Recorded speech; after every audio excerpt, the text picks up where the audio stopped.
जय सुंदर करुजाते जय हे कर्नाटक माते जय हे कर्नाटक माते जय हे कर्नाटक माते.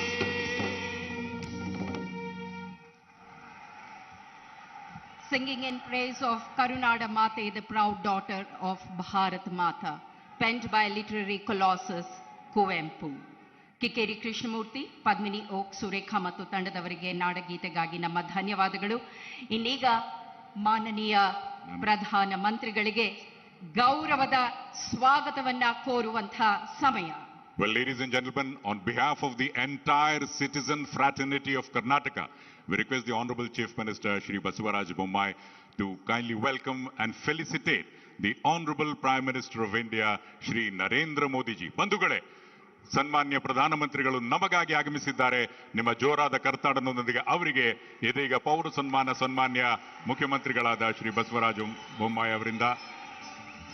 It's indeed a matter of great pride and privilege, ladies and gentlemen. The Honorable Prime Minister of India, Shri Narendra Modi ji, is here. ಅವರಿಗಾಗಿ ಈ ಶಾಲು, ಈ ವಸ್ತ್ರ, ಈ ಸುಂದರವಾದ ಪೇಟ, ಮೈಸೂರು ಪೇಟವನ್ನ ನೆನಪಿಸುವಂಥದ್ದು, ಇವೆಲ್ಲವೂ ಕರುನಾಡ ಜನತೆಯ ಪರವಾಗಿ ಮಾನನೀಯ ಪ್ರಧಾನಮಂತ್ರಿಗಳಿಗೆ ಅರ್ಪಿತವಾಗುತ್ತಿದೆ. ಬಂಧುಗಳೇ, ಈ ಬೃಹದಾಕಾರದ ಸೊಗಸಾದ ಮಾಲಿಕೆ The traditional Mysore Peta. We all remember the great son of Karnataka, Bharat Ratna, Sir M. Vishveshwaraya. And here we have the Honorable Prime Minister of India, Shri Narendra Modi, accepting the felicitation on behalf of the entire citizens of Karnataka. ಅಲ್ಲದೆ ಸಾಕ್ಷಾತ್ ಕಾಮಧೇನು ಇದೀಗ ಮಾನನೀಯ ಪ್ರಧಾನ ಮಂತ್ರಿಗಳಿಗೆ ಕರುನಾಡಿನ ಗೌರವದ ಕಾಣಿಕೆಯಾಗಿ ಅರ್ಪಣೆ. Most important, the blessings of Kamadhenu. ये नाडिन मेले सदा इरली, हम सबके ऊपर कामधेनु का आशीर्वाद सदा रहे. And let Kamadhenu bless us.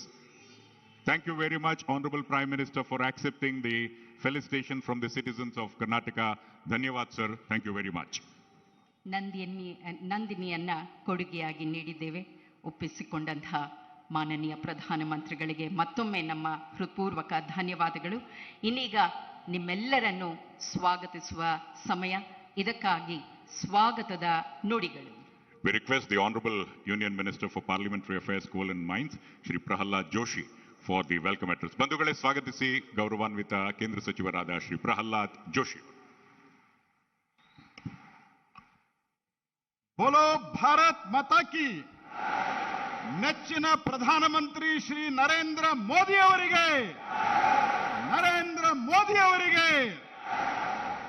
ಸ್ನೇಹಿತರೆ, ಇತ್ತೀಚೆಗೆ ಸನ್ಮಾನ್ಯ ಪ್ರಧಾನಮಂತ್ರಿಗಳು ಒಬ್ಬ ಮುಖ್ಯಮಂತ್ರಿಯಾಗಿ ಮತ್ತು ಒಬ್ಬ ಪ್ರಧಾನಮಂತ್ರಿಯಾಗಿ, ಅಂದರೆ ಸರ್ಕಾರದ ಮುಖ್ಯಸ್ಥರಾಗಿ 20 ವರ್ಷಗಳನ್ನು ಪೂರೈಸಿದ್ದಾರೆ.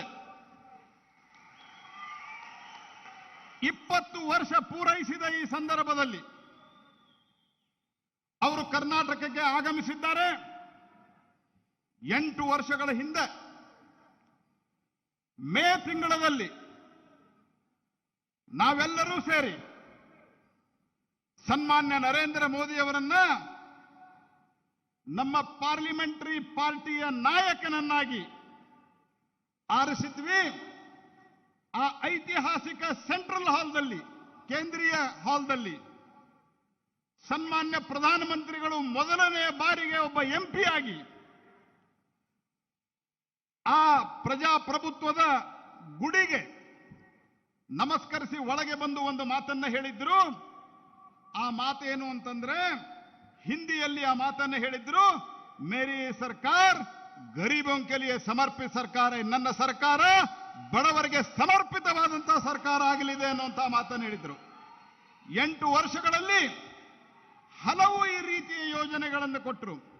ಇತ್ತೀಚೆಗೆ ಕೊಟ್ಟಂತಹ ಪ್ರಧಾನಮಂತ್ರಿ ಗರೀಬ್ ಕಲ್ಯಾಣ ಅನ್ನ ಯೋಜನೆ, ಜಗತ್ತಿನಲ್ಲಿಯೇ ಒಂದು ಇತಿಹಾಸವನ್ನ ಸ್ಥಾಪನೆ ಮಾಡಿತು. 80 ಕೋಟಿ ಜನರಿಗೆ ಸತತವಾಗಿ 2 ವರ್ಷಗಳ ಕಾಲ ಕೊಟ್ಟಿರುವಂತಹ ಈ ಯೋಜನೆ ಇರಬಹುದು, ಪ್ರಧಾನಮಂತ್ರಿ ಆವಾಸ್ ಯೋಜನೆ ಇರಬಹುದು, ಜಗತ್ತಿನಲ್ಲಿಯೇ ಅತ್ಯಂತ ದೊಡ್ಡ ಲಸಿಕಾಕರಣ ಕಾರ್ಯಕ್ರಮ ಇರಬಹುದು.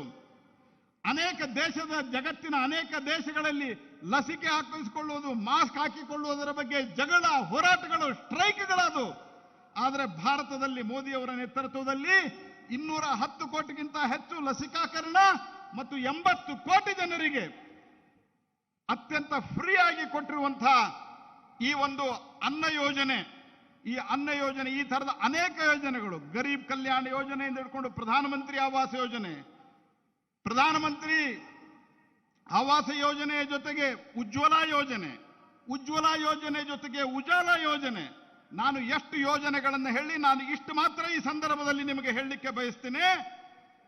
ಅನೇಕರು ಹಿಂದೆ ಘೋಷಣೆಗಳನ್ನು ಕೊಟ್ಟರು, ಆದರೆ ನಮ್ಮ ಪ್ರಧಾನಮಂತ್ರಿಗಳು ಪ್ರತಿ 15 ದಿವಸಕ್ಕೊಮ್ಮೆ ಬಡವರಿಗೆ ಒಂದು ಹೊಸ ಯೋಜನೆಯನ್ನು ಕೊಟ್ಟು ಇವತ್ತು 20 ವರ್ಷಗಳ ಪೂರೈಸಿದ ಸಂದರ್ಭದಲ್ಲಿ, 8 ವರ್ಷ ಪೂರೈಸಿದ ಈ ಸಂದರ್ಭದಲ್ಲಿ, ಬಡವರಿಗೆ ಸಮರ್ಪಿತವಾದ ಸರ್ಕಾರವನ್ನು 8 ವರ್ಷ ಪೂರೈಸಿದ ಸಂದರ್ಭದಲ್ಲಿ ಸನ್ಮಾನ್ಯ ಪ್ರಧಾನಮಂತ್ರಿಗಳು ಬಸವಣ್ಣನವರ ನಾಡಾದಂಥ, ನಾಡಪ್ರಭು ಕೆಂಪೇಗೌಡರ ನಾಡಾದಂಥ, ಕನಕದಾಸರ ನಾಡಾದಂಥ, ಸರ್ ಎಂ ವಿಶ್ವೇಶ್ವರಯ್ಯನವರ ನಾಡಾದಂಥ, ಸಂಗೊಳ್ಳಿ ರಾಯಣ್ಣನ ನಾಡಾದಂಥ ಕರ್ನಾಟಕಕ್ಕೆ ಆಗಮಿಸಿದ್ದಾರೆ. प्रधानमंत्री जी बसवण्णा के पुण्य भूमि में, सर एम विश्वेश्वरಯ್ಯ जी का ये पुण्य भूमि में, रायण्णा का ये संगल्ली रायण्णा का ये पुण्य भूमि में, चन्नम्मा का, रानी चन्नम्मा का ये पुण्य भूमि में मैं सारे कर्नाटक प्रदेश के ओर से, सारे कर्नाटक प्रदेश के जनता के ओर से मैं हार्दिक हार्दिक आपका स्वागत करता हूं, धन्यवाद करता हूं, अभिनंदन करता हूं. ಇವತ್ತು ಪ್ರಧಾನಮಂತ್ರಿಗಳು ರಸ್ತೆ, rail, metro, Indian Institute of Science ನಲ್ಲಿ ಸೆಂಟರ್ ಫಾರ್ ರೈನ್ ರಿಸರ್ಚ್ ಉದ್ಘಾಟನೆಯನ್ನು ಮಾಡಿದ್ದಾರೆ. ಬಾಗ್ಚಿ ಪಾರ್ಥಸಾರಥಿ ಶಿಲಾನ್ಯಾಸ ಆಸ್ಪತ್ರೆಗೆ ಶಿಲಾನ್ಯಾಸ ಮಾಡಿದ್ದಾರೆ. ಡಾಕ್ಟರ್ BR ಅಂಬೇಡ್ಕರ್ ಅವರ ಸ್ಕೂಲ್ ಆಫ್ ಎಕನಾಮಿಕ್ಸ್ ಅನ್ನ ದೇಶಕ್ಕೆ ಸಮರ್ಪಣೆಯನ್ನ ಮಾಡಿದ್ದಾರೆ. ಅದೇ ರೀತಿ ಸಬರ್ಬನ್ ರೈಲ್, ಬೆಂಗಳೂರಿನ ಆಶಾ ಕಿರಣವಾದಂಥ, ಬೆಂಗಳೂರಿನ ಬಹುದೊಡ್ಡ ಅಪೇಕ್ಷೆ ಆದಂಥ ಸಬರ್ಬನ್ ರೈಲ್ ಅನ್ನ ಇವತ್ತು ಶಂಕುಸ್ಥಾಪನೆಯನ್ನ ನೆರವೇರಿಸಿದ್ದಾರೆ. Sir M Visvesvaraya railway terminal ಅನ್ನ ರಾಷ್ಟ್ರಕ್ಕೆ ಸಮರ್ಪಿಸಿದ್ದಾರೆ. ಮತ್ತು ರೈಲ್ವೆ ಪ್ರಾಜೆಕ್ಟ್ ನೆಲಮಂಗಲ ತುಮಕೂರು ಮತ್ತು ಷಟ್ಪಥಿ ಹೆದ್ದಾರಿಯನ್ನ ಇವತ್ತು ಸಮರ್ಪಣೆಯನ್ನ ಮಾಡಿ 33,000 ಕೋಟಿ ರೂಪಾಯಿ ಯೋಜನೆಯನ್ನ ಶಿಲಾನ್ಯಾಸ ಇಲ್ಲ ಉದ್ಘಾಟನೆಯನ್ನ ಮಾಡಿರುವಂತಹ ಪ್ರಧಾನಮಂತ್ರಿಗಳಿಗೆ ನಿಮ್ಮೆಲ್ಲರ ಪರವಾಗಿ ನಾನು ಶತ ನಮನಗಳನ್ನು ಸಲ್ಲಿಸಿ ಅವರನ್ನ ಹಾರ್ದಿಕವಾಗಿ ಸ್ವಾಗತಿಸ್ತೇನೆ. ಅದೇ ರೀತಿ ಸಂದರ್ಭದಲ್ಲಿ ನಮ್ಮ ಗೌರವಾನ್ವಿತ ರಾಜ್ಯಪಾಲರಾದಂತಹ, ನಮ್ಮೆಲ್ಲರಿಗೂ ಹಿರಿಯರಾದಂತಹ ತಾವರ್ಚಂದ್ ಗೆಹ್ಲೋಟ್ ಅವರನ್ನ, ಕರ್ನಾಟಕ ರಾಜ್ಯದ ಜನಪ್ರಿಯ ಮುಖ್ಯಮಂತ್ರಿಗಳಾದಂತಹ, ನಮ್ಮೆಲ್ಲರಿಗೂ ಅತ್ಯಂತ ಆತ್ಮೀಯರಾದಂತಹ ಸನ್ಮಾನ್ಯ ಬೊಮ್ಮಾಯಿ ಅವ್ರನ್ನ, ಸನ್ಮಾನ್ಯ ತಾವರ್ಚಂದ್ ಗೆಹ್ಲೋಟ್ ಅವ್ರನ್ನ ನಾನು ಹಾರ್ದಿಕವಾಗಿ ಸ್ವಾಗತಿಸ್ತೇನೆ. ಸನ್ಮಾನ್ಯ ಸೋಮಶೇಖರ್ ಅವ್ರನ್ನ, ಸನ್ಮಾನ್ಯ ಸೋಮಣ್ಣ ಅವ್ರನ್ನ, ಸನ್ಮಾನ್ಯ ಸದಾನಂದ ಗೌಡರನ್ನ, ಸನ್ಮಾನ್ಯ PC ಮೋಹನ್ ಅವರನ್ನ, ಸನ್ಮಾನ್ಯ ತೇಜಸ್ವಿ ಸೂರ್ಯ ಅವರನ್ನ ಸ್ವಾಗತಿಸಿ ತಮ್ಮೆಲ್ಲರನ್ನು ಪ್ರಧಾನಮಂತ್ರಿಗಳನ್ನ ನೋಡಲಿಕ್ಕೆ ಮಧ್ಯಾಹ್ನದ ಈ ಒಂದು ಸೆಕೆಯಲ್ಲಿ ಆಗಮಿಸಿರುವಂತಹ ತಮ್ಮೆಲ್ಲರನ್ನು ಹೃತ್ಪೂರ್ವಕವಾಗಿ ನಾನು ಸ್ವಾಗತಿಸಿ ತಮಗೆ ಅತ್ಯಂತ ಆದರದ ಪೂರ್ವಕವಾದಂತಹ ಸ್ವಾಗತವನ್ನು ಕೋರಿ ತಮ್ಮೆಲ್ಲರಿಗೆ ಮತ್ತು ಪ್ರಧಾನಮಂತ್ರಿಗಳಿಗೆ ಸ್ವಾಗತವನ್ನು ಕೋರಿ ನನ್ನ ಸ್ವಾಗತ ಭಾಷಣಕ್ಕೆ ವಿರಾಮ ಹೇಳ್ತೀನಿ. ಜೈ ಹಿಂದ್, ಜೈ ಕರ್ನಾಟಕ.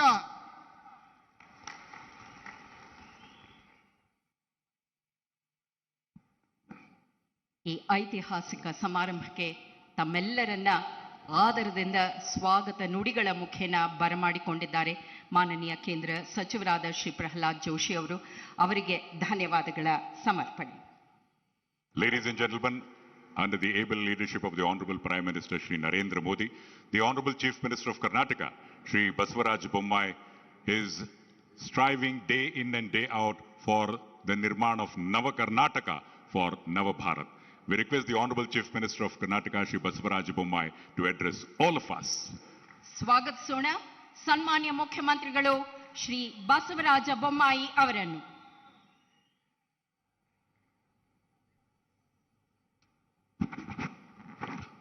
बोलो भारत माता की, ಭಾರತ್ ಮಾತಾ ಕಿ. ನೆಚ್ಚಿನ ಪ್ರಧಾನಮಂತ್ರಿಗಳಾದಂಥ ನರೇಂದ್ರ ಮೋದಿಜಿ ಅವರಿಗೆ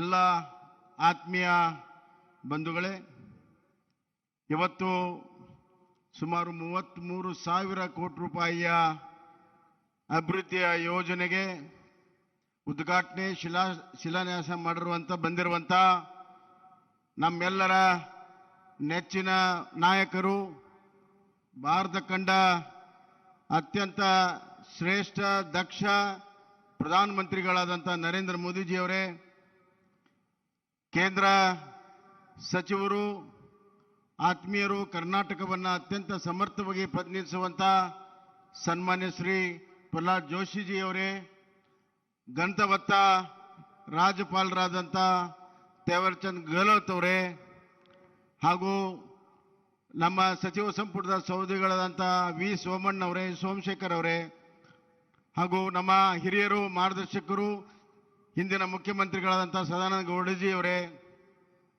ಹಾಗೂ ಸಂಸತ್ ಸದಸ್ಯರಾದಂಥ PC ಮೋಹನ್ ಅವರೇ, ತೇಜಸ್ವಿ ಅವರೇ, ಇಲ್ಲಿ ನೆರೆದಿರುವಂಥ ಎಲ್ಲ ನನ್ನ ಅಣ್ಣ ತಮ್ಮಂದಿರೇ, ಅಕ್ಕ ತಂಗಿಯರೇ, ಮಾಧ್ಯಮದ ಸ್ನೇಹಿತರೆ, ಇವತ್ತು ಕರ್ನಾಟಕದ ಪ್ರಗತಿಯ ಇತಿಹಾಸದಲ್ಲಿ ಸುವರ್ಣ ಅಕ್ಷರದಲ್ಲಿ ಬರೆದಿರುವಂಥ ಒಂದು ದಿನ ಅಂತ ನಾನು ಹೇಳಕ್ಕೆ ಇಚ್ಛೆ ಪಡ್ತೇನೆ ಬಂಧುಗಳೇ.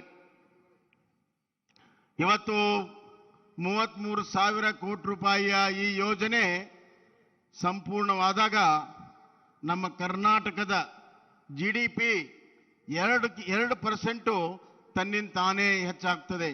ಅಷ್ಟು ಮಹತ್ವದ ಒಂದು ಯೋಜನೆ ಇದು. ನಮ್ಮೆಲ್ಲರ ಬಹುದಿನಗಳ ಕನಸು ಬೆಂಗಳೂರಿನ ಈ ಜನದಟ್ಟಣೆ, ವಾಹನ ದಟ್ಟಣೆಯನ್ನ ನಿವಾರಣೆ ಮಾಡಲು ಸಬರ್ಬನ್ ಟ್ರೈನ್ ಬಹಳ ವರ್ಷದಿಂದ ನೆದೆಗುದೆ ಬಿದ್ದಿತ್ತು. ಅದನ್ನು ನಮ್ಮ ನೆಚ್ಚಿನ ಪ್ರಧಾನಮಂತ್ರಿಗಳು ಅದಕ್ಕೆ ಹಸಿರು ನಿಶಾನೆಯನ್ನ ತೋರಿಸಿ ಕೇಂದ್ರದ ಸಹಾಯವನ್ನ ಮಾಡಿ ಇವತ್ತು ಸಬರ್ಬನ್ ಒಂದು ಯೋಜನೆಗೆ ಶಿಲಾಶಾಸನವನ್ನು ಮಾಡ್ತಾ ಇದ್ದಾರೆ. ಅದು 4 ದಿಕ್ಕಿನಲ್ಲಿ ಬೆಂಗಳೂರಿನ ಈ ವಿವಿಧ ಭಾಗಗಳನ್ನು ಸಂಪರ್ಕ ಮಾಡುವಂತ ಒಂದು ಅದ್ಭುತವಾದಂಥ ಒಂದು ಯೋಜನೆ ಇವತ್ತು ನಾವು ಪ್ರಾರಂಭ ಮಾಡ್ತಾ ಇದ್ದೇವೆ. ಇದು ಬೆಂಗಳೂರಿನ ಒಂದು ಇತಿಹಾಸದಲ್ಲಿ ಬರೆದಿಡುವಂಥ ಒಂದು ದಿನ. ಅದೇ ರೀತಿ ಇವತ್ತು ನಮ್ಮ ಯಲಹಂಕದಿಂದ ಹೈದರಾಬಾದ್ಗೆ ಡಬಲಿಂಗ್ ಲೈನು, ಅರಸೀಕೆರೆ ಮತ್ತು ತುಮಕೂರು ನಡುವೆ ಇಲೆಕ್ಟ್ರಿಫಿಕೇಶನ್ನು, ಕೊಂಕಣ್ ರೈಲ್ವೆ 700 ಕಿಲೋಮೀಟರ್ಗಿಂತ ಹೆಚ್ಚು ಇಲೆಕ್ಟ್ರಿಫಿಕೇಶನ್ನು, ಬಹಳ ಮಹತ್ವದ ಯೋಜನೆಗಳಿಗೆ ಇವತ್ತು ನಾವು ಚಾಲನೆಯನ್ನು ಕೊಟ್ಟಿದ್ದೇವೆ. ಮತ್ತು ಮಲ್ಟಿ ಮೋಡಲ್ ಲಾಜಿಸ್ಟಿಕ್ ಪಾರ್ಕ್ ಇವತ್ತು ತುಮಕೂರು ಹತ್ರ ಬರ್ತಾ ಇದೆ. ಅದು 5 ರಾಜ್ಯಗಳಿಗೆ ಕನೆಕ್ಟ್ ಆಗುವಂಥ ಬಹಳ ಮಹತ್ವಾಕಾಂಕ್ಷಿ ನಮ್ಮ ಪ್ರಧಾನಮಂತ್ರಿಗಳ ಒಂದು ದೂರದೃಷ್ಟಿಯ ಒಂದು ಯೋಜನೆ ಇವತ್ತು ಅದು ಬರ್ತಾ ಇದೆ ಬಂಧುಗಳೇ. ಮತ್ತು ಹಲವಾರು ರಸ್ತೆಗಳು ಇವತ್ತು ನಾವು ತೆಗೆದುಕೊಂಡಿದ್ದೇವೆ. ವಿಶೇಷವಾಗಿ ಬೆಂಗಳೂರಿಗೆ ಸಂಬಂಧಪಟ್ಟಿರುವಂತಹದ್ದು ಸ್ಯಾಟಲೈಟ್ ಟೌನ್ ರಿಂಗ್ ರೋಡ್, ಅದು ಇವತ್ತು ಶಿಲಾಶಾಸನವನ್ನು ಮಾಡ್ತಾ ಇದ್ದೇವೆ. ಅದು ಬರುವಂತ ದಿನಗಳಲ್ಲಿ ಇಡೀ ಬೆಂಗಳೂರಿನ ಡಾಬೆಸ್ಪೇಟೆಯಿಂದ ಓಲ್ಡ್ ಮಡ್ರಾಸ್ ರೋಡ್ವರೆಗೂ ಸಂಪೂರ್ಣವಾದಂಥ ಒಂದು ಕನೆಕ್ಷನ್ ಆಗ್ತದೆ. ಇದರಿಂದ ಬೆಂಗಳೂರಿನ ಟ್ರಾಫಿಕ್ ಅನ್ನು ಸಂಪೂರ್ಣವಾಗಿ ಡಿಕಂಜೆಸ್ಟ್ ಮಾಡಬಹುದು. ಮತ್ತು 4 ಸ್ಯಾಟಲೈಟ್ ಟೌನ್ಗಳಿಗೆ ಕನೆಕ್ಷನ್ ಅನ್ನು ಕೂಡ ನಾವು ಇವತ್ತು ಮಾಡ್ತಾ ಇದ್ದೇವೆ. ಹೀಗೆ ಒಬ್ಬ ದೂರದೃಷ್ಟಿ ನಾಯಕ ಈ ದೇಶವನ್ನು ಆಳ್ತಿರುವಂಥ ಈ ಸಂದರ್ಭದಲ್ಲಿ ಈ ಯೋಜನೆಗಳು ಅವರ ದೂರದೃಷ್ಟಿಯಿಂದ ಹೊರಬಂದಿರುವಂತಹದ್ದು. ಇದಕ್ಕೆಲ್ಲ ಯೋಜನೆಗಳಿಗೂ ಕೂಡ ಕೇಂದ್ರ ಸರ್ಕಾರದ ನರೇಂದ್ರ ಮೋದಿಜಿಯವರ ಒಂದು ದೊಡ್ಡ ಸಹಾಯ ಹಸ್ತ ಕರ್ನಾಟಕಕ್ಕಿದೆ, ಕರ್ನಾಟಕಕ್ಕೆ ಕೊಡುಗೆಯಾಗಿ ಕೊಟ್ಟಿದ್ದಾರೆ ಅನ್ನುವಂಥ ಮಾತನ್ನು ನಾನು ಹೇಳಕ್ಕೆ ಇಚ್ಛೆ ಪಡ್ತೇನೆ. ಬಂಧುಗಳೇ, ಒಬ್ಬ ರಾಜಕಾರಣಿ ಕಣ್ಣು ಮುಂದಿನ ಚುನಾವಣೆ ಮೇಲೆ ಇರ್ತದೆ, ಒಬ್ಬ ಮುತ್ಸದ್ದಿಯ ಕಣ್ಣು ಮುಂದಿನ ಜನಾಂಗದ ಮೇಲೆ ಇರ್ತದೆ. A politician is eye on next election, a statesman is eye on next generation. And here is one statesman of our lifetime where is always his vision is for the development of the nation and next generation of the nation. 75 ವರ್ಷ ನಮಗೆ ಸ್ವತಂತ್ರ ಬಂದಂತ ಈ ಸಂದರ್ಭದಲ್ಲಿ 75 ವರ್ಷದ ಅವಲೋಕನವನ್ನ ಮಾಡಿ ಅಮೃತ ಮಹೋತ್ಸವಕ್ಕೆ ಹೊಸ ಶಕ್ತಿಯನ್ನ ಊರ್ಜಾವನ್ನ ಕೊಟ್ಟಿರುವಂತ ನರೇಂದ್ರ ಮೋದಿಜಿ ಅವರು ಅಲ್ಲಿಗೆ ನಿಲ್ಲಿಲ್ಲ. ಮುಂದಿನ 25 ವರ್ಷ ಅಂದ್ರೆ 2047 ಸ್ವತಂತ್ರ ಬಂದು ಶತಮಾನೋತ್ಸವ ಸಂದರ್ಭದಲ್ಲಿ ಮುಂದಿನ 20 ವರ್ಷ ಅಮೃತ ಕಾಲ ಅಂತಂದು ಅವರು ಘೋಷಣೆಯನ್ನ ಮಾಡಿದ್ದಾರೆ. ಅಮೃತ ಕಾಲವನ್ನ ಘೋಷಣೆ ಮಾಡಿ ಅದಕ್ಕೆ ವಿವಿಧ ಯೋಜನೆಗಳನ್ನ ಮಾಡಿ 2047ರಲ್ಲಿ ಇಡೀ ಜಗತ್ತಿನಲ್ಲಿ ಭಾರತ ಅತ್ಯಂತ ಶ್ರೇಷ್ಠ ರಾಜ್ಯ ಆಗಬೇಕು, ನಮ್ಮ ಭಾರತ ಅತ್ಯಂತ ಶ್ರೇಷ್ಠ ರಾಷ್ಟ್ರ ಆಗಬೇಕು, ನಮ್ಮನ್ನು ಒಂದು ರಾಷ್ಟ್ರ ಆಗಬೇಕು ಅನ್ನುವಂತ ಒಂದು ಚಿಂತನೆ, ಕೇವಲ ಚಿಂತನೆ ಅಲ್ಲ, ಅದಕ್ಕೆ ಕಾರ್ಯಸೂಚಿ ಅಷ್ಟೇ ಅಲ್ಲ, ದಿಕ್ಕಸೂಚಿಯನ್ನು ಕೂಡ ಕೊಟ್ಟಿದ್ದಾರೆ ಮತ್ತು ಅದಕ್ಕೆ ಗತಿಶಕ್ತಿಯನ್ನು ಕೂಡ ಸನ್ಮಾನ್ಯ ನರೇಂದ್ರ ಮೋದಿಜಿ ಅವರು ಇವತ್ತು ಕೊಟ್ಟಿದ್ದಾರೆ ಬಂಧುಗಳೇ. ಆದ್ರಿಂದ ಈ ದೇಶವನ್ನ ಯಾವ ರೀತಿ ಮುನ್ನಡೆಸಬೇಕನ್ನುವಂತ ಒಂದು ಮಾರ್ಗಸೂಚಿ ಏನಿದೆ ಅವ್ರದ್ದು, ಅದೇ ದಾರಿಯಲ್ಲಿ ನಾವು ಇವತ್ತು ಕರ್ನಾಟಕದಲ್ಲಿ ನಡೀತಾ ಇದ್ದೇವೆ. ಅವ್ರದ್ದು ಕೇವಲ ದೊಡ್ಡ ಯೋಜನೆಗಳಲ್ಲ, ಮಾನವ ಸಂಪನ್ಮೂಲನ ಸಂಪೂರ್ಣವಾಗಿ ಉಪಯೋಗ ಮಾಡ್ಕೋಬೇಕು. ಹೀಗಾಗಿ ಸ್ವಚ್ಛ ಭಾರತದ ಅವಶ್ಯಕತೆ ಇದೆ. ಸ್ವಚ್ಛದಿಂದ ಆರೋಗ್ಯ, ಪ್ರತಿಯೊಬ್ಬ ನಾಗರಿಕರ ಆರೋಗ್ಯ ಸರಿ ಇರಬೇಕು ಅಂತ ಹೇಳಿ ಆಯುಷ್ಮಾನ್ ಭಾರತ್ ಅನ್ನುವಂಥ ಯೋಜನೆಯನ್ನ ಮಾಡಿದ್ದಾರೆ. ಅದೇ ರೀತಿ ಕಿಸಾನ್ ಸನ್ಮಾನ್ ಯೋಜನೆಗಳನ್ನ ಮಾಡಿದ್ದಾರೆ, ಪ್ರಧಾನಮಂತ್ರಿ ಆವಾಸ್ ಯೋಜನೆಯನ್ನ ಮಾಡಿದ್ದಾರೆ. ಬಡ ಜನರಿಗೆ ಹಲವಾರು ಯೋಜನೆಗಳನ್ನು ಇವತ್ತು ಮಾಡಿದ್ದಾರೆ. ಕರ್ನಾಟಕಕ್ಕೆ ಅವರ ಕೊಡುಗೆ ಏನು ಅಂತ ವಿರೋಧ ಪಕ್ಷದವ್ರು ಕೇಳ್ತಾ ಇದ್ದಾರೆ. ಅದಕ್ಕಿಷ್ಟೇ ಉತ್ತರ, ಪ್ರಧಾನಮಂತ್ರಿ ಕಿಸಾನ್ ಸನ್ಮಾನ್ ಯೋಜನೆಯಲ್ಲಿ ಕರ್ನಾಟಕಕ್ಕೆ 53.83 lakh farmers have been benefited by PM Kisan ಯೋಜನಾ. ಪ್ರಧಾನಮಂತ್ರಿ ಉಜ್ವಲ ಯೋಜನೆಯಲ್ಲಿ 34 lakh ಮನೆಗಳಿಗೆ ಇವತ್ತು ವಿದ್ಯುತ್ ಶಕ್ತಿಯನ್ನು ಕೊಡುವಂತಹ ಕೆಲಸವನ್ನ ಪ್ರಧಾನಮಂತ್ರಿ ಯೋಜನೆಯಿಂದ ಇವತ್ತು ನಾವು ಕರ್ನಾಟಕದಲ್ಲಿ ಮಾಡಿದ್ದೇವೆ. ಜಲ್ ಜೀವನ್ ಮಿಷನ್ ನಲ್ಲಿ ಇವತ್ತು 48 ಲಕ್ಷ ಮನೆಗಳಿಗೆ ಕುಡಿಯೋ ನೀರಿನ ಒಂದು ಯೋಜನೆಯನ್ನು ಮಾಡಿದ್ದೇವೆ ಬಂಧುಗಳೇ. ಇವತ್ತುವರೆಗೂ ಹಲವಾರು ಜನ ಪ್ರಧಾನಮಂತ್ರಿಗಳಾಗಿ ಹೋಗಿದ್ದಾರೆ, ಆದ್ರೆ ಯಾರಿಗೂ ಕೂಡ ಒಂದು ದೂರದೃಷ್ಟಿ, ಶಕ್ತಿ, ಆ ಒಂದು ಬದ್ಧತೆ ಇರಲಿಲ್ಲ. ಎಲ್ಲರ ಮನೆಗೆ ನೀರು ಕೊಡ್ತೇವೆ ಅನ್ನುವಂಥ ಧೈರ್ಯ ಇರಲಿಲ್ಲ, ಯಾಕಂದ್ರೆ ಅದು ಬಹಳ ಕಷ್ಟ ಸಾಧ್ಯ. ಆದ್ರೆ ನಮ್ಮ ನರೇಂದ್ರ ಮೋದಿಜಿ ಅವರು ಸಂಕಲ್ಪವನ್ನ ಮಾಡಿ ಈ ದೇಶದ ಪ್ರತಿಯೊಬ್ಬ ಗ್ರಾಮೀಣ ಮತ್ತು ಶಹರದಲ್ಲಿರುವಂತಹ ಮನೆಗೆ ನೀರನ್ನ ಕೊಡ್ತೇವೆ, ಘರ್ ಘರ್ ಮೇ ಗಂಗಾ ಅಂತ ಹೇಳಿ ಜಲ್ ಜೀವನ್ ಮಿಷನ್ ಅನ್ನ ಮಾಡಿದ್ದಾರೆ. ಅದಕ್ಕೆ ಬಹಳಷ್ಟು ಇವತ್ತು ಯೋಜನೆಯನ್ನ ಮಾಡಿ ಹಣವನ್ನ ಕೊಡೋದಷ್ಟೇ ಅಲ್ಲ, ಅದಕ್ಕೆ ಯೋಜನಾಬದ್ಧವಾದಂತ ಕಾರ್ಯಸೂಚಿಯನ್ನು ಕೂಡ ಕೊಟ್ಟಿದ್ದಾರೆ. 2024ಕ್ಕೆ ಪ್ರತಿಯೊಂದು ಮನೆಗಳಿಗೆ ನಲ್ಲಿಯಿಂದ ನೀರು ಕೊಡುವಂತ ಯೋಜನೆಯನ್ನು ಮಾಡಿದ್ದಾರೆ. ಆ ಧೈರ್ಯವನ್ನು ತಗೊಂಡಿರುವಂತದ್ದು ನಮ್ಮ ನರೇಂದ್ರ ಮೋದಿಜಿ ಅಂತ ಈ ಸಂದರ್ಭದಲ್ಲಿ ನಾನು ಹೇಳಕ್ಕೆ ಇಚ್ಛೆ ಪಡ್ತೇನೆ. ಅದೇ ರೀತಿ ಈಗಾಗಲೇ ಸ್ವನಿಧಿ ಯೋಜನೆ 1.54 lakh street vendors have been benefited by Swanidhi ಯೋಜನೆ of our beloved Prime Minister Narendra Modiji. ನಾನು ಇಷ್ಟೇ ಹೇಳ ಬಯಸ್ತೇನೆ, ಭಾರತ ಒಂದು ಹೊಸ ಒಂದು ಚಿಂತನೆಯಿಂದ ಹೊಸ ದಿಕ್ಕಸೂಚಿಯಲ್ಲಿ ಯಾಕೆ ಹೋಗ್ತಾ ಇದೆ ಅಂತಂದ್ರೆ ಒಂದೇ ಒಂದು ಉದಾಹರಣೆಯನ್ನು ಕೊಡ್ತೇನೆ. ಇವತ್ತು ನ್ಯಾಷನಲ್ ಹೈವೇ ಇಡೀ ದೇಶದಲ್ಲಿ ಪ್ರತಿ ದಿವಸ 1 ಕಿಲೋಮೀಟರ್ ಆಗೋದು ಇವತ್ತು 16-17 ಕಿಲೋಮೀಟರ್ ನ್ಯಾಷನಲ್ ಹೈವೇ ಆಗ್ತಾ ಇದೆ. ಅದೇ ರೀತಿ 415 ಹೊಸ ರೂಟ್ಗಳ ಏರ್ಪೋರ್ಟ್, ಇವತ್ತು 67 ಏರ್ಪೋರ್ಟ್ಗಳನ್ನ ಇವತ್ತು ಹೊಸದಾಗಿ ನರೇಂದ್ರ ಮೋದಿಜಿಯವರ ಸರ್ಕಾರ 8 ವರ್ಷದಲ್ಲಿ ಇವತ್ತು ಮಾಡಿದೆ. ಮತ್ತು 5 ನಗರಗಳಿಗೆ ಮೆಟ್ರೋನ ಎಕ್ಸ್ಟೆಂಡ್ ಮಾಡಿದ್ದಾರೆ. ಸಾಗರ್ ಮಾಲಾದಲ್ಲಿ 194 ಪ್ರಾಜೆಕ್ಟ್ಗಳಿಗೆ ಅನುಮೋದನೆಯನ್ನ ಕೊಟ್ಟಿದ್ದಾರೆ. ಮತ್ತು 387 596 ಹೊಸ ಮೆಡಿಕಲ್ ಕಾಲೇಜನ್ನ ನರೇಂದ್ರ ಮೋದಿಜಿಯವರು ಕೊಟ್ಟಿದ್ದಾರೆ. ಕರ್ನಾಟಕಕ್ಕೂ ಕೂಡ 4 ಹೊಸ ಮೆಡಿಕಲ್ ಕಾಲೇಜು ಅವರ ಯೋಜನೆಯಲ್ಲಿ ಇವತ್ತು ಬಂದಿದೆ ಬಂಧುಗಳೇ. ಆದ್ರಿಂದ ನಾನು ಇಷ್ಟೇ ಹೇಳಬಯಸ್ತೇನೆ, ಕರ್ನಾಟಕ ನರೇಂದ್ರ ಮೋದಿಜಿಯವರ ಮಾರ್ಗದರ್ಶನದಲ್ಲಿ ಅವರ ಯೋಜನೆಗಳಿಗೆ ನಾವು ಹೆಜ್ಜೆ ಹಾಕುತ್ತಾ ನಾವು ಮುನ್ನಡೀತಾ ಇದ್ದೇವೆ.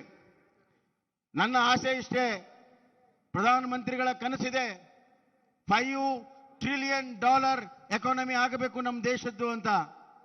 ಆ 5 ಟ್ರಿಲಿಯನ್ ಎಕಾನಮಿಯಲ್ಲಿ ಕನಿಷ್ಠ ಒಂದು 4 ಅಂಶ ಅಂದ್ರೆ $1.2 ಟ್ರಿಲಿಯನ್ ಎಕಾನಮಿ ಕರ್ನಾಟಕದಿಂದ ಭಾರತಕ್ಕೆ ಕೊಡಬೇಕನ್ನುವಂಥ ಚಿಂತನೆ ನಮ್ದಾಗಿದೆ.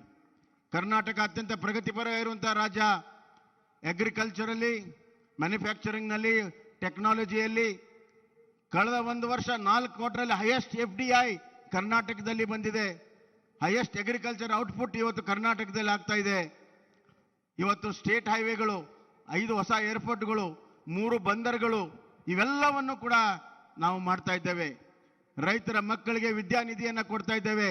SC ST ಮಕ್ಕಳಿಗೆ ವಿಶೇಷವಾಗಿರುವಂತಹ ಅನುದಾನ ಮತ್ತು ಕಾರ್ಯಕ್ರಮಗಳನ್ನು ರೂಪಿಸಿದ್ದೇವೆ. ಮಹಿಳೆಯರ ಸಬಲೀಕರಣಕ್ಕೆ ಹೆಚ್ಚು ಒತ್ತನ್ನು ಕೊಟ್ಟಿದ್ದೇವೆ. ವಿವರಕ್ಕೆ ಹೋಗೋದಲ್ಲ. ಆದರೆ ಒಂದೇ ಒಂದು ಮಾತನ್ನು ಹೇಳಕ್ಕೆ ಇಚ್ಛೆಪಡ್ತೇನೆ. ನರೇಂದ್ರ ಮೋದಿಜಿಯವರ ಆಶೀರ್ವಾದದಿಂದ ನವ ಭಾರತದ ಅವರ ಕಲ್ಪನೆಗೆ ನವ ಕರ್ನಾಟಕ ಸಾಥ್ ಕೊಡ್ತದೆ. ನಾವು ಅವ್ರ ಜೊತೆಗಿದ್ದೇವೆ. ಅವ್ರ ಆಶೀರ್ವಾದ ನಮಗಿದ್ದರೆ ಖಂಡಿತವಾಗೂ ನವ ಕರ್ನಾಟಕದ ನಿರ್ಮಾಣ ಮಾಡುವಂತ ಕನಸನ್ನ ನಾವು ನೆನಸು ಮಾಡ್ತೇವೆ.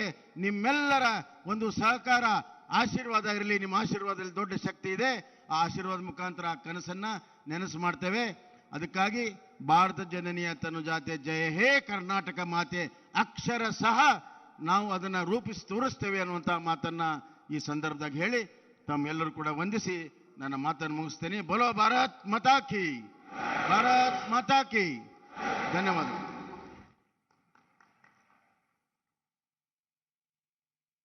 ಕರುನಾಡಿನಲ್ಲಿ ಅಭಿವೃದ್ಧಿಯ ಹೊಸ ಶಕೆಯನ್ನು ಆರಂಭಿಸೋಣ ಎಂಬ ಸ್ಫೂರ್ತಿದಾಯಕ ಕರೆಯನ್ನು ನೀಡಿದ್ದಾರೆ ಸನ್ಮಾನ್ಯ ಮುಖ್ಯಮಂತ್ರಿಗಳು ಶ್ರೀ ಬಸವರಾಜ ಬೊಮ್ಮಾಯಿ ಅವರು.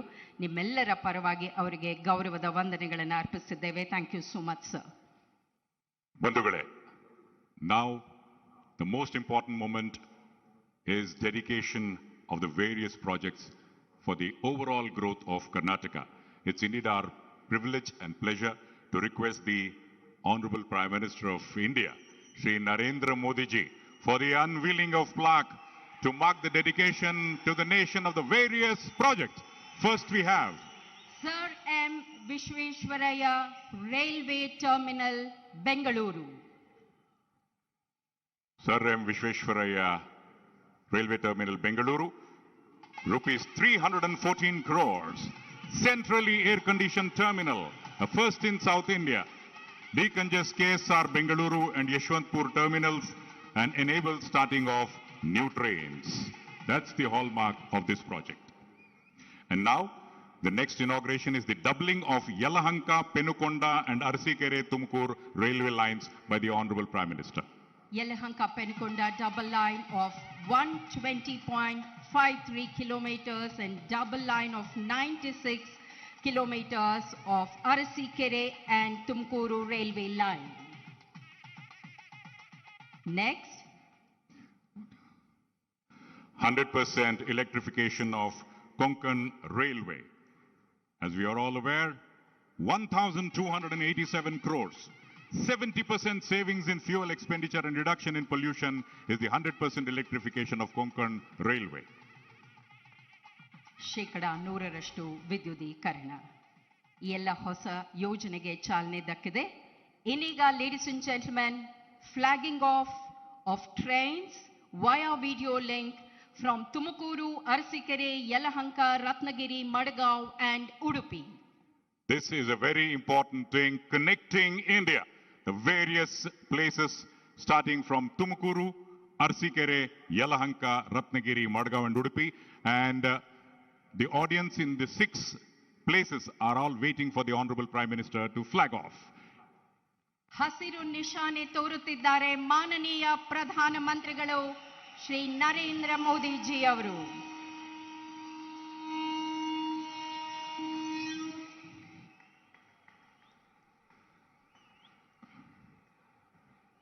Thank you so much sir. Tumakuru, Arsikere, Yelahanka, Ratnagiri, Madgaon ಮತ್ತು Udupi. Thank you, sir. And now we have the Honorable Prime Minister for unveiling of the plaque to mark the laying of the foundation stone of Bengaluru Suburban Rail Project. 15,767 crores connects Bengaluru with suburban areas and neighboring satellite towns and decongest the traffic, helps in ease of movement for citizens of Bengaluru, reduces transit time and saves a lot of man hours, and multimodal transport system. Importantly, after completion, more than 10 lakh passengers will use this facility daily. Next, Bengaluru Cantonment and Yeshwantpur Railway Station redevelopment projects. redevelopment of Bengaluru Cantonment Station. This iconic and heritage station will be redeveloped into a world-class building, and also redevelopment of Yeshwantpur Station. And now, we request the Honorable Prime Minister and to kindly be seated as we have a screening of the short film on railway projects. ಈ railway ಯೋಜನೆಗಳ ಕುರಿತಾಗಿ ಒಂದು ಕಿರುಚಿತ್ರ ಇದೀಗ ಪರದೆಯ ಮೇಲೆ. Video, please. Indian Railways, the national transporter, is hailed as the lifeline of the nation. We not only carry passengers and goods, but also billions of dreams to their destinations. In the era of Amrit Kal, as the nation is celebrating Azadi Ka Amrit Mahotsav, under the dynamic leadership of Prime Minister Shri Narendra Modi, the development of railway infrastructure in Karnataka has received an exponential thrust. सपने कैसे सच हो सकते हैं, ये देखना हो तो आज इसका एक उत्तम उदाहरण भारतीय रेलवे भी बन रहा है.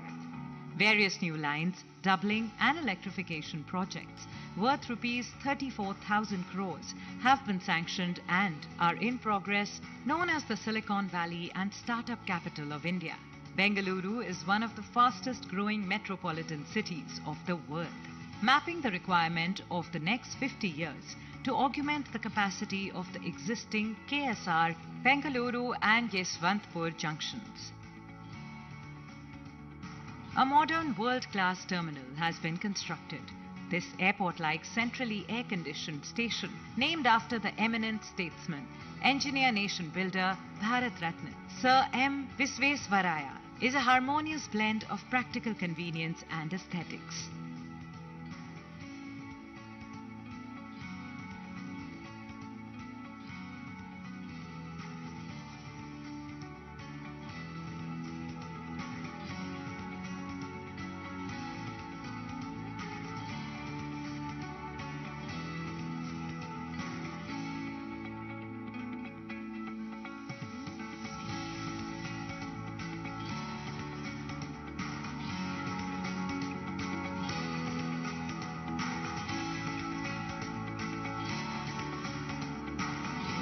The terminal sports an attractive look with monumental national flag, selfie point, beautifully landscaped garden, and airport-like LED lighting. With the operationalization of this terminal, detentions of trains at KSR Bengaluru and Yeshwantpur railway stations are avoided, and more number of trains can be originated from Bengaluru.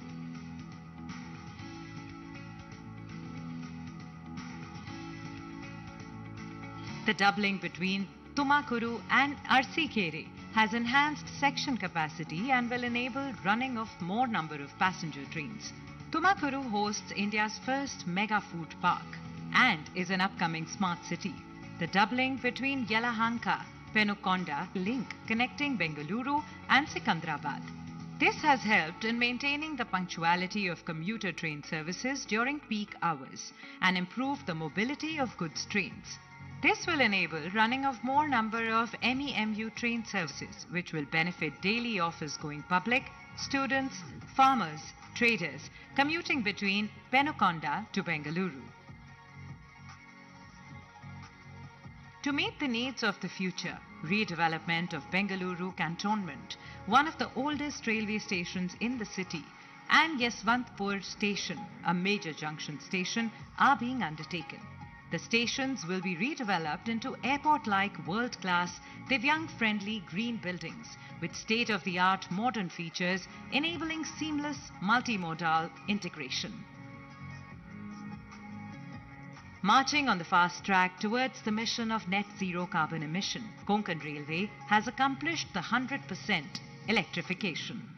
This has brought significant savings in fuel expenditure along with seamless operation on electric traction on the west coast, thus enabling a pollution-free mode of transportation. Inspired by the far-sighted vision of Prime Minister Shri Narendra Modi, Railways is emerging as a forerunner in scripting a new chapter in the enhancement of convenience, comfort, connectivity and capacity for everyone.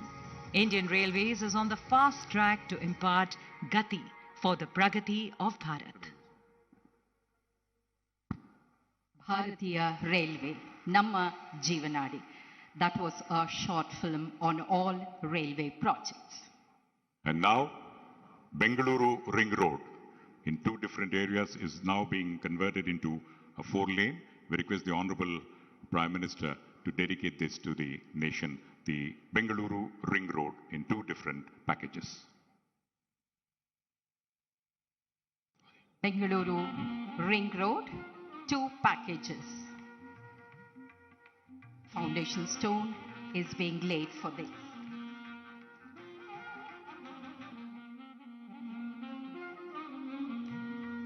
Thank you, sir. And now, 6-laning of Nelamangala Tumkur section. The Honorable Prime Minister will also dedicate a host of dedications, and this is the 6th laning of Nelamangala Tumkur section. The foundation stone, 29.435 kilometers, Nelamangala Tumkuru, including Tumkuru bypass section of NH 48. Next, widening of Panjalkatte to Charmadi section of NH 73. Kilometer 40 to kilometer 75, Panjalkatte to Charmadi section of NH 73, length of 33.1 kilometers. Next, the rehabilitation of and upgradation of Madhugiri Gauribidnuru Chikballapur section of NH 69. ರಸ್ತೆ ಅಗಲೀಕರಣ ಮತ್ತು ಉನ್ನತೀಕರಣ.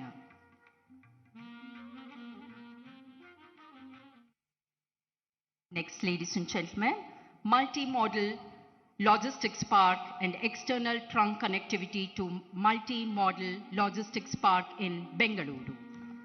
Rupees 7,231 crores, 186 kilometers length, will drive economic growth and trade competitiveness of the country, the multi-modal logistic park. Thank you, sir. And now, once again, a short film will be screened on these road projects.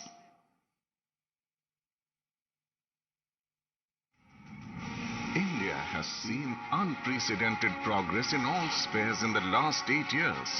Under the visionary leadership of our Prime Minister, Shri Narendra Modi ji, it is because of his decisive measures, tireless efforts and people-centric initiatives that people shower their love and affection on him as their own.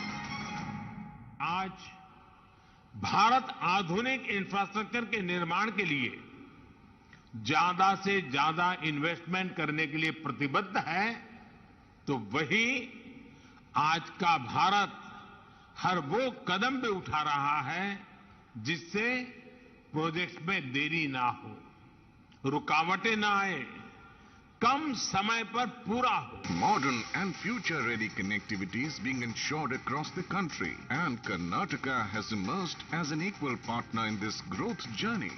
Strengthening the vision of Prime Minister Shri Narendra Modi ji, road infrastructure projects worth over rupees 2 lakh crore are being developed in Karnataka. Minister for Road Transport and Highways Shri Nitin Gadkari ji and Chief Minister of Karnataka Shri B.S. Bommai ji are determined to fast track and complete the infrastructure projects in record time. Recently, foundation stone was laid for Bengaluru-Chennai Expressway. Today is a historic day for the people of Karnataka as the Honorable Prime Minister is laying the foundation stone for 6 projects costing about rupees 7,300 crore. 4-laning of Bengaluru Ring Road from Belagondapalli to Tamil Nadu border and Hoskote to Tamil Nadu border will provide seamless connectivity to 6 national highways and 8 state highways passing through Bengaluru. It will also provide seamless connectivity to major ports of Chennai, Mangaluru and Krishnapatnam, thereby reducing logistics cost and furthering ease of doing business. The project related to 6-laning of Neelamangala-Tumkur section is a part of Mumbai-Pune-Chennai corridor that will decongest traffic in Bengaluru city, eliminate 13 black spots and ensure a safe and convenient movement for people of the region. Upgradation of Punjalakatte to Charamadi section will provide alternate route between central Karnataka and Mangaluru for landslides-prone stretches of Shiradi Ghat during monsoon. It will also be beneficial for pilgrims visiting to Dharmasthala and Surya temples and tourists coming to Chikmagaluru, Beluru and Halebeedu. Upgradation work on Madhugiri Gauri Bidanur Chikkaballapur section will improve interstate connectivity between Karnataka and Andhra Pradesh and ensure easy access to bigger markets for local produce like cotton, silk and mangoes. As a part of PM Gati Shakti National Master Plan, multimodal logistics park at Bengaluru is being developed at a cost of rupees 1,800 crore. It will give a big boost to the trade and business related to commodities like electrical goods, rice, spices, automobiles, cement, apparel and fast-moving consumer goods. Furthering rail line of 4.5 km from Dodabele railway station and road from NH 648 to MMLP will provide end-to-end connectivity. The logistics park will play a key role in rapid progress of these sectors and create a lot of employment opportunities for local youth. All the projects will create 21st century road infrastructure for the people of Karnataka, ensure ease of living, transform urban landscape and go a long way in making a self-reliant India.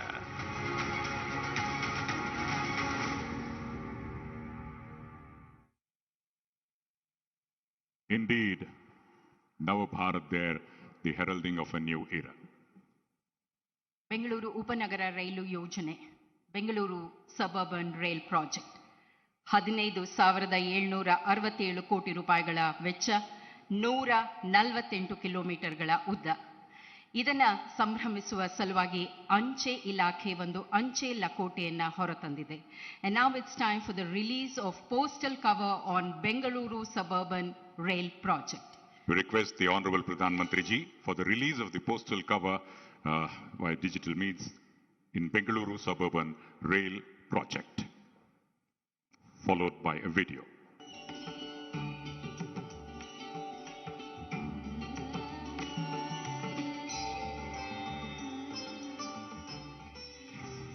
Namma Bengaluru is a progressive, prosperous and pioneering city. Brand Bengaluru is a perfect blend of tradition and technology, culture and cosmopolitanism. The Garden City continues to expand 360 degrees, 365 days. Additionally, the floating population of 20 lakhs per day has added to the density. Even adjoining areas in Bengaluru rural and neighboring districts seek a rail-based transit system which provides better rural and urban connectivity. Demonstrating a spirit of cooperative federalism, state and union government gave formal approval for the BSRP. The 4 corridors on completion will bring in better connectivity, improved productivity and enhanced economic activity. BSRP's 4 corridors with its 148-kilometer network and 57 new stations will carry more than 10 lakh passengers a day. BSRP's coaches will be metro-like and provide a delightful travel experience to all sections of society at affordable cost. By eliminating 23 level crossings, it will ease traffic congestion in many pockets of Bangalore. Suburban Rail, Sakkat Rail. Namma ride, Namma pride. ಈ ಎಲ್ಲ ಉದ್ಘಾಟನೆ, ಶಂಕುಸ್ಥಾಪನೆ, ಹಸಿರು ನಿಶಾನೆ, ಲೋಕಾರ್ಪಣೆಯನ್ನ ಆಗು ಮಾಡಿಕೊಟ್ಟಿರುವಂತಹ ವೇದಿಕೆಯಲ್ಲಿರುವ ಎಲ್ಲ ಗಣ್ಯಮಾನ್ಯರಿಗೆ ನಮ್ಮ ವಂದನೆಗಳು. ಬಂಧುಗಳೇ, ಇನ್ನು ಯಾರ ಆಗಮನ ನಮ್ಮೆಲ್ಲರಲ್ಲಿ ನವಚೇತನ ಮೂಡಿಸಿದೆಯೋ, ಯಾರ ಉಪಸ್ಥಿತಿ ನವೋದಯಕ್ಕೆ ನಾಂದಿ ಹಾಡಿದೆಯೋ, ಯಾರ ನುಡಿಗಳಿಗಾಗಿ ನಾವು ಕಾಯುತ್ತಿದ್ದೇವೆಯೋ ಅವರೀಗ ಮಾತನಾಡುವ ಸುಸಮಯ ಬಂದಿದೆ. Well, ladies and gentlemen, he is an illuminati. He illuminates the mind and lives of not just Indians. He inspires not just Indians, but the entire world. He is a true world leader. So, ladies and gentlemen, put your hands together. स्वागत कीजिए भारत के माननीय प्रधानमंत्री जी श्री नरेंद्र मोदी जी.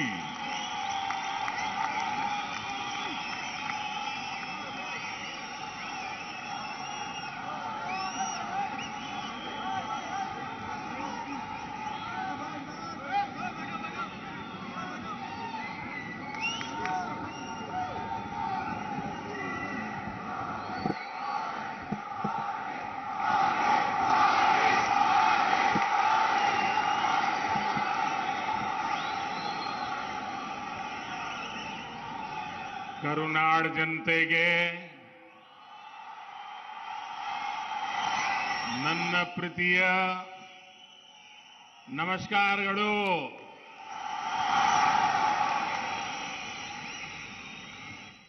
ಬೆಂಗಳೂರಿನ ಮಹಾಜನತೆಗೆ ವಿಶೇಷವಾದ ನಮಸ್ಕಾರಗಳು.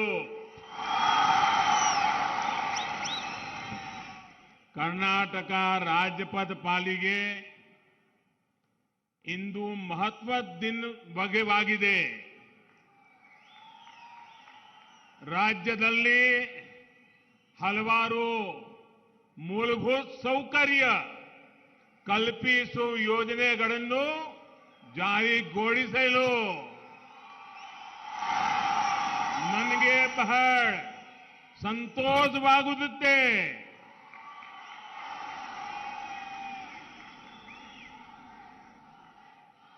कर्नाटक के राज्यपाल श्री थावरचंद जी गहलोत, कर्नाटक के जनप्रिय मुख्यमंत्री श्री बसवराज जी,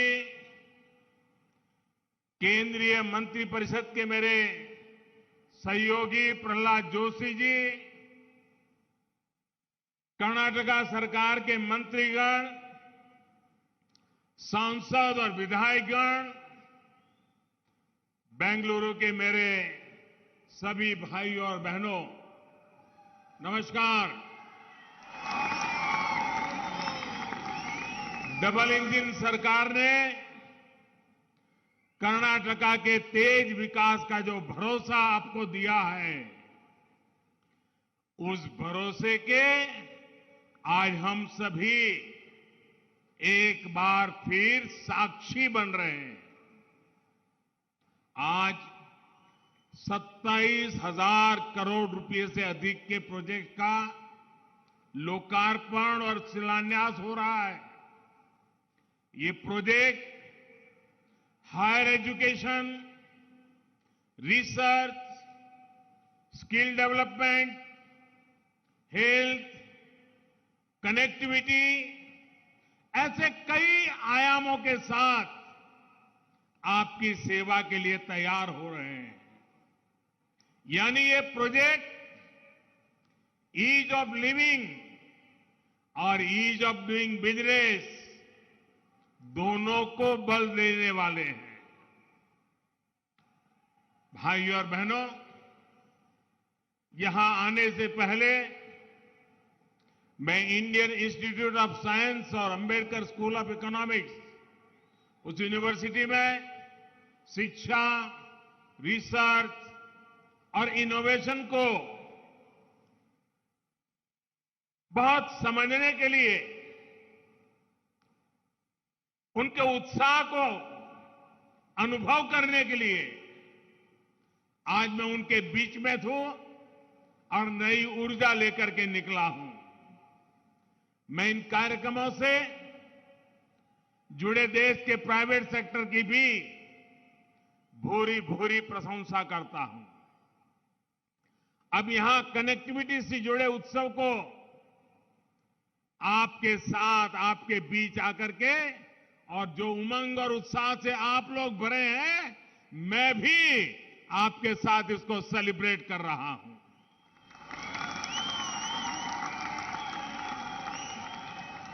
और आप सब जानते हैं, बेंगलुरु का आज का मेरा ये आखिरी कार्यक्रम है और इसके बाद मैसूरू जा रहा हूं। वहां भी कर्नाटका की इसी विकास यात्रा को गति देने का अभियान जारी रहेगा। थोड़ी देर पहले कर्नाटका में 5 नेशनल हाईवे प्रोजेक्ट और 7 रेलवे प्रोजेक्ट का शिलान्यास किया गया है। कोंकण रेलवे के 100% बिजलीकरण के महत्वपूर्ण पड़ाव के भी हम साक्षी बने हैं। ये सभी प्रोजेक्ट कर्नाटका के युवाओं, यहां के मध्यम वर्ग, हमारे किसान भाई बहन, हमारे श्रमिक भाई बहन, हमारे उद्यमियों को नई सुविधा देंगे, नए अवसर देंगे। पूरे कर्नाटका को इन विकास परियोजनाओं के लिए बहुत बहुत बधाई, बहुत बहुत शुभकामनाएं। साथियों, बेंगलुरु देश के लाखों युवाओं के लिए सपनों का शहर बन गया है। बेंगलुरु एक भारत श्रेष्ठ भारत की भावना का प्रतिबिंब है। बेंगलुरु का विकास लाखों सपनों का विकास है और इसलिए बीते 8 वर्षों में केंद्र सरकार का ये निरंतर प्रयास रहा है कि बेंगलुरु के सामर्थ्य को और बढ़ाया जाए। बेंगलुरु में अपने सपने पूरा करने में जुटे हुए हर साथी का जीवन आसान हो, ट्रैवल टाइम कम हो, आरामदायक हो, लॉजिस्टिक कॉस्ट भी कम से कम हो। इसके लिए डबल इंजन की सरकार ने निरंतर काम किया है। यही कमिटमेंट हमें यहां आज भी देखने को मिल रहा है। साथियों, बेंगलुरु के ट्रैफिक जाम से मुक्ति दिलाने के लिए rail, road, metro, underpass, flyover, हर संभव माध्यमों का पर डबल इंजन की सरकार काम कर रही है। बेंगलुरु के जो सबर्बन इलाके हैं, इनको भी बेहतर कनेक्टिविटी से जोड़ने के लिए हमारी सरकार प्रतिबद्ध है। मुझे बताया गया है कि बेंगलुरु के आसपास के क्षेत्रों को रेल से कनेक्ट करने के लिए 80 के दशक से ही चर्चा चल रही है। चर्चा में 40 साल।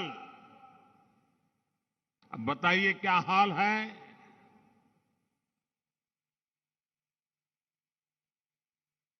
चालीस साल चर्चा में गए हैं। मैं कर्नाटका के भाइयों बहनों को विश्वास दिलाने आया हूं, इन चीजों को साकार करने में मैं 40 महीने मेहनत करके आपके सपनों को पूरा करूंगा।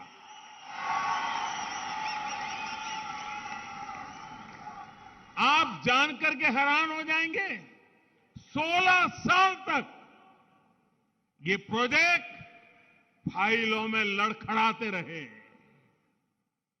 मुझे खुशी है कि डबल इंजन की सरकार कर्नाटका की जनता के, बेंगलुरु की जनता के हर सपने को भी पूरा करने के लिए जी जान से जुटी हुई है। बेंगलुरु सबर्बन रेलवे से बेंगलुरु की कैपेसिटी के विस्तार में बहुत मदद मिलेगी। ये प्रोजेक्ट बेंगलुरु शहर में ही रहने की मजबूरी को कम करेगा।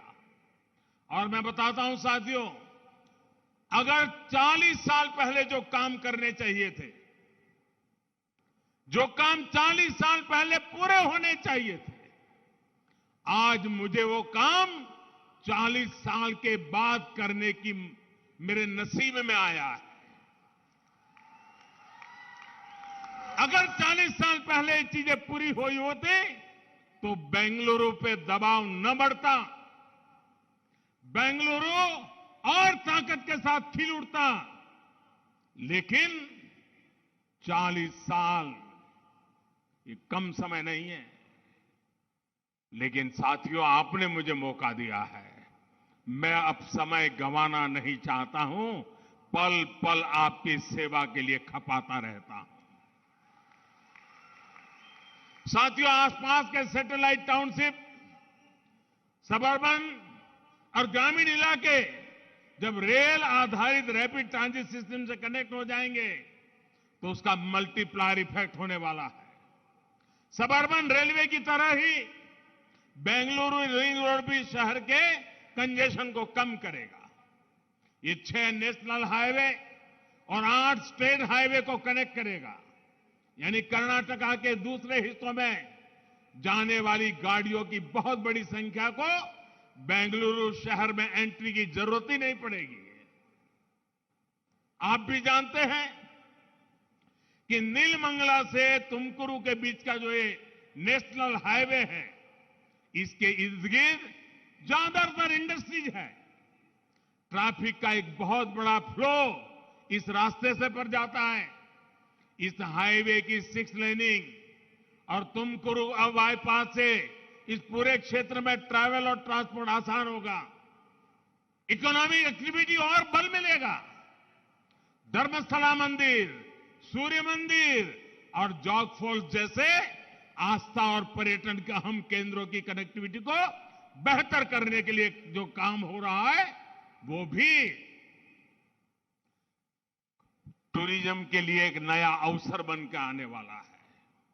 भाइयों और बहनों, बीते 8 सालों में हमने रेल कनेक्टिविटी के कंप्लीट ट्रांसफॉर्मेशन पर काम किया है। आज रेलवे में सफर का अनुभव 8 साल पहले की तुलना में बिल्कुल अलग है। भारतीय रेल अब तेज भी हो रही है, स्वच्छ भी हो रही है, आधुनिक भी हो रही है, सुरक्षित भी हो रही है और सिटीजन फ्रेंडली भी हो रही है। हमने देश के उन हिस्सों में भी रेल को पहुंचाया है जहां इसके बारे में कभी सोचना भी मुश्किल था। कर्नाटक में भी बीते वर्षों में 1200 किलोमीटर से अधिक रेल लाइन या तो नई बनाई है या फिर चौड़ीकरण हुआ है। भारतीय रेल अब वो सुविधाएं, वो माहौल भी देने का प्रयास कर रही है जो कभी एयरपोर्ट और हवाई यात्रा में ही मिला करती थी। भारत रत्न सर एम विश्वेश्वरैया, उनके नाम पर बेंगलुरु में बना आधुनिक रेलवे स्टेशन भी इसका प्रत्यक्ष प्रमाण है। मुझे बताया गया है कि आज बेंगलुरु में लोग इस स्टेशन पर जाते हैं जैसे किसी टूरिस्ट डेस्टिनेशन पर जाएं, वो अजूबा देख रहे हैं। उनको देश बदलता हुआ उस रेलवे स्टेशन के रचना से दिखाई दे रहा है। और लोग मुझे बता रहे थे, युवा पीढ़ी तो सेल्फी लेने के लिए कतार लगा के खड़ी हो जाती है। ये कर्नाटका का पहला और देश का तीसरा ऐसा आधुनिक रेलवे स्टेशन है। इससे सुविधाएं तो आधुनिक हुई है, बेंगलुरु के लिए ज्यादा ट्रेनों का रास्ता भी खुला है। बेंगलुरु कैंटोनमेंट और यशवंतपुरा जंक्शन को भी आधुनिक बनाने का काम आज से शुरू हुआ है। साथियों, 21वीं सदी में हम सिर्फ रेल, रोड, पोर्ट, एयरपोर्ट तक सीमित नहीं रह सकते, बल्कि ट्रांसपोर्ट के ये मोड एक दूसरे से कनेक्ट भी हो, एक दूसरे को सपोर्ट भी करें, ऐसी मल्टी मॉडल कनेक्टिविटी पर ध्यान दे रहे हैं। इस मल्टी मॉडल कनेक्टिविटी को पीएम गति शक्ति नेशनल मास्टर प्लान से मदद मिल रही है। बेंगलुरु के पास बनने जा रहा मल्टी मॉडल लॉजिस्टिक पार्क इसी विजन का हिस्सा है। ये पार्क पोर्ट, एयरपोर्ट, रेलवे और रोड की सुविधाओं से कनेक्टेड होगा ताकि लास्ट माइल डिलीवरी बेहतर हो और ट्रांसपोर्टेशन की कॉस्ट कम हो। गति शक्ति की स्पिरिट से बन रहे ऐसे प्रोजेक्ट हजारों युवाओं को रोजगार भी देंगे, आत्मनिर्भर भारत के संकल्प की सिद्धि को भी गति देंगे। बहनों और भाइयों, बेंगलुरु की सक्सेस स्टोरी 21वीं सदी के भारत को आत्मनिर्भर भारत बनाने के लिए प्रेरित करती है। इस शहर ने दिखाया है कि एंटरप्रेन्योरशिप को, इनोवेशन को, प्राइवेट सेक्टर को, देश के युवाओं को असली सामर्थ्य दिखाने का अवसर देने से कितना बड़ा प्रभाव पैदा होता है। कोरोना के समय में बेंगलुरु में बैठे हमारे युवाओं ने पूरी दुनिया को संभालने में मदद की है। बेंगलुरु ने दिखा दिया है कि सरकार अगर सुविधाएं दे और नागरिक के जीवन में कम से कम दखल दे तो भारत का नौजवान क्या कुछ नहीं कर सकता है, देश को कहां से कहां पहुंचा सकता है। बेंगलुरु देश के युवाओं के सपनों का शहर है और इसके पीछे उद्यमशीलता है, इनोवेशन है, पब्लिक के साथ ही प्राइवेट सेक्टर की सही उपयोगिता है। बेंगलुरु उन लोगों को अपना माइंडसेट बदलने की सीख भी देता है।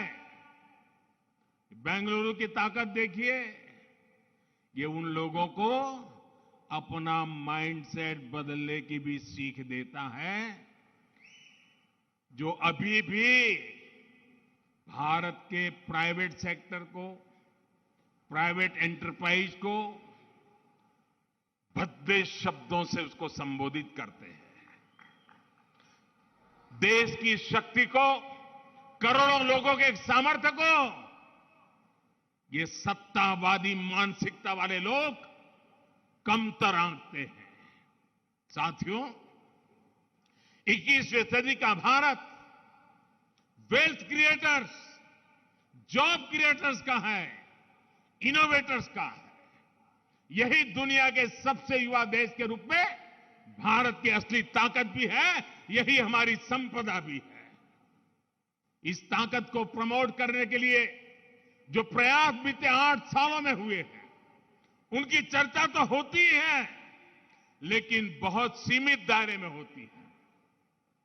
लेकिन बेंगलुरु जो इस कल्चर को जीता है, वहां जब मैं आया हूं तो इसकी विस्तृत चर्चा करना मैं अपनी जिम्मेदारी समझता हूं। भाई और बहनों, भारत में खेती के बाद सबसे बड़ा अगर एम्प्लॉयर है तो एसएमएसई सेक्टर है हमारा, जो देश के टियर 2, टियर 3 शहरों की इकोनॉमी को बहुत बड़ी ताकत दे रहा है। एमएसएमई इस सेक्टर से देश के करोड़ों लोग जुड़े हुए हैं। लेकिन हमारे यहां एमएसएमई की परिभाषा ही ऐसी रखी गई थी कि अगर वो खुद का विस्तार करना चाहते थे तो उनका नुकसान होता था।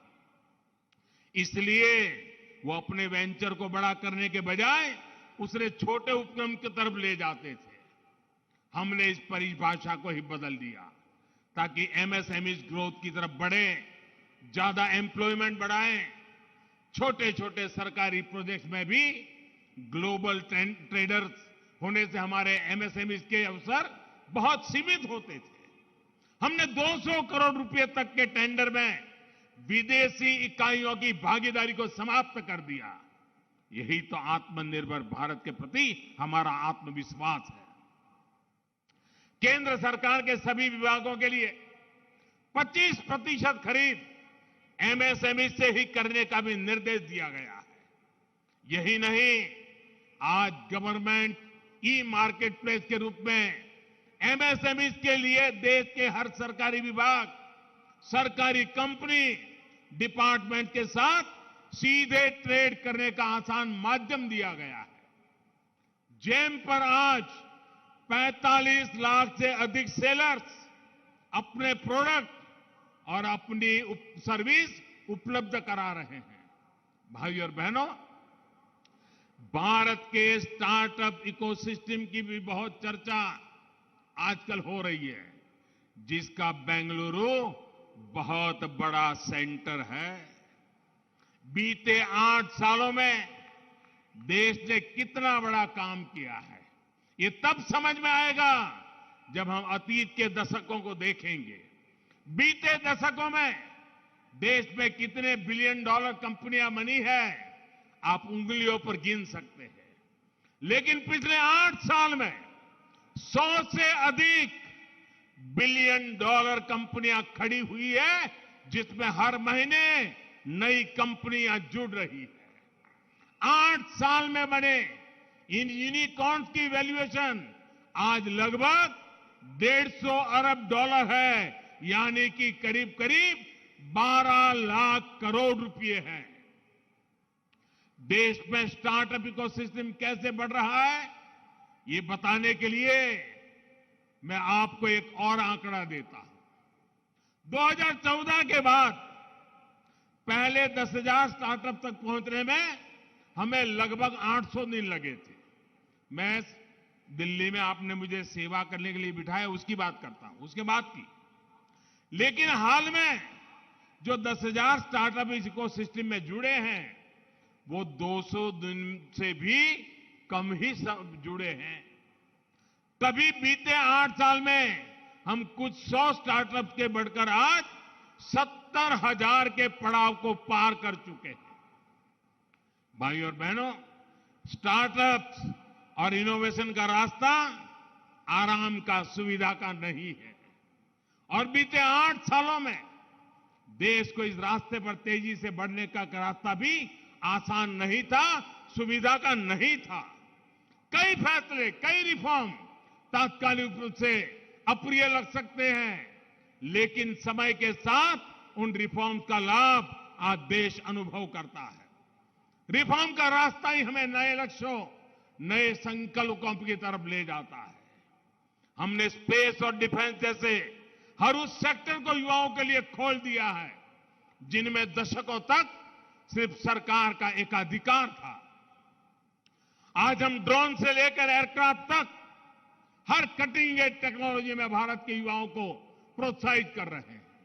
यहां देश का गौरव इसरो है, डीआरडीओ का एक आधुनिक इंफ्रास्ट्रक्चर है। आज हम देश के युवाओं से कह रहे हैं कि सरकार ने जो वर्ल्ड क्लास सुविधाएं बनाई हैं, इनमें अपने विजन को, अपने आइडिया को टेस्ट करें। केंद्र सरकार युवाओं को हर जरूरी प्लेटफॉर्म दे रही है। इनमें देश का युवा मेहनत कर रहा है। जो सरकारी कंपनियां हैं, वो भी कॉम्पीट करेगी, देश के युवाओं की बनाई कंपनियों के साथ कॉम्पीट करेगी। तभी हम दुनिया के साथ कॉम्पीट कर पाएंगे। मेरा साफ मानना है, उपक्रम चाहे सरकारी हो या फिर प्राइवेट, दोनों देश के एसेट हैं। इसलिए लेवल प्लेइंग फील्ड सबको बराबर मिलना चाहिए। यही सबका प्रयास है। सबका प्रयास का यही मंत्र आजादी के अमृतकाल यानी आने वाले 25 साल में आत्मनिर्भर भारत के निर्माण की ऊर्जा है। एक बार फिर सभी कर्नाटका वासियों को विकास के इन प्रोजेक्ट के लिए बहुत बहुत बधाई देता हूं। और बसवराज जी के नेतृत्व में हमारा कर्नाटक और तेजी से आगे बढ़े, इसके लिए भारत सरकार कंधे से कंधा मिलाकर काम करने के लिए आपके साथ खड़ी हुई है। अनेक अनेक शुभकामनाओं के साथ आप सबको बहुत बहुत धन्यवाद। नमस्कार।